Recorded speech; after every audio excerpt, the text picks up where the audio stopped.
అందరికీ నమస్కారం. ఈరోజు ఒడ్డె ఓబన్న జయంతి సందర్భంగా బీరింగి గ్రామ పట్టణంలో ఏర్పాటు చేసినటువంటి ఒడ్డె ఓబన్న జయంతి కార్యక్రమాలకు హాజరవడం జరిగింది. కూటమి ప్రభుత్వం ఏర్పడిన తర్వాత రెండవసారి అధికారికంగా జరుగుతున్న ఈ ఒడ్డె ఓబన్న జయంతి కార్యక్రమాలు ఈరోజు రాష్ట్ర వ్యాప్తంగా అత్యద్భుతంగా జరుగుతున్నాయని చెప్పి తెలుస్తుంది. అలాగే ఈరోజు బీరింగి గ్రామ పట్టణంలో జరిగినటువంటి ఈ సమావేశంలో ఒడ్డెర యొక్క సామాజిక పరిస్థితులు, ఇప్పటి ఉన్నటువంటి సామాజిక కోణంలో ఏ విధంగా ముందుకెళ్ళాలి, యువతను ఏ విధంగా నాయకత్వం వైపు నడిపించాలి, సమాజంలో ఏ విధంగా ప్రభావవంతమైన ఒక జాతిగా ముందుకెళ్ళాలి అనే విషయాలపైన జాతిని దిశానిర్దేశం చేయడం జరిగింది.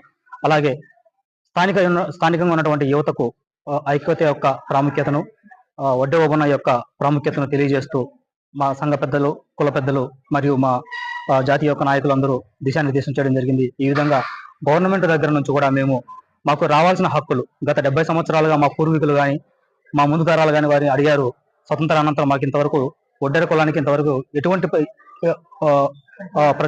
ప్రతిఫలం కూడా మాకు అందలేదు.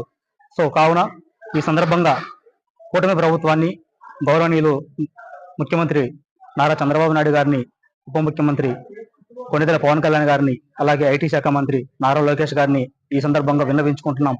సార్, మాకు మా నాయకత్వాన్ని బలపరుచుకునే అవకాశం ఇవ్వండి.